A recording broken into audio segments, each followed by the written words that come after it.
तुमच्या शेताला आधीच रस्ता असेल आणि तुम्ही दुसरा मागत असाल तर ही बातमी तुमच्यासाठी खूप महत्त्वाची आहे, कारण आता सरकारनं थेट सांगितलंय एक रस्ता असेल तर दुसरा रस्ता मिळणार नाही। हे खरं आहे का? काय नियम आहे आणि तुमच्यावर याचा काय परिणाम होणार आहे? चला सगळं सोप्या भाषेमध्ये समजून घेऊयात। महाराष्ट्र शासनाच्या महसूल व वन विभागानं 20 एप्रिल 2026 रोजी एक महत्त्वाचं त्या ठिकाणी परिपत्रक काढलेलं आहे, शासन निर्णय GR काढलेला आहे।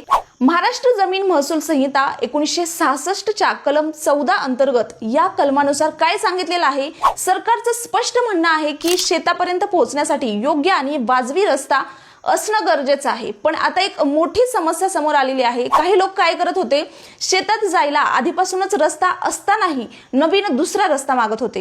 का? तर जास्त सोयीसाठी, कमी अंतरासाठी किंवा वैयक्तिक फायद्यासाठी। म्हणून सरकारनं आता सरळ निर्णय घेतलेला आहे की जर तुमच्या शेताला आधीच रस्ता असेल तर तुम्हाला दुसरा किंवा पर्यायी रस्ता त्या ठिकाणी मिळणार नाही।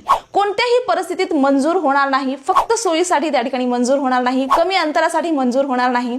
त्या ठिकाणी आता तहसीलदार काय करणार आहेत, ते स्वतः जाऊन त्या ठिकाणी स्पॉट इन्स्पेक्शन म्हणजे प्रत्यक्ष पाहणी करणार आहेत। जर आधीच रस्ता असेल तर नवीन रस्ता त्या ठिकाणी ताबडतोब नाकारला जाणार आहे। दुहेरी रस्त्याच्या मागण्या थेट फेटाळल्या जाणार आहेत। या ठिकाणी कडक कारवाई केली जाणार आहे। जर या नियमांचं पालन केलं नाही तर संबंधित अधिकाऱ्यावर शिस्तभंगाची कारवाई देखील या ठिकाणी होणार आहे, असं GR मध्ये नमूद केलेलं आहे।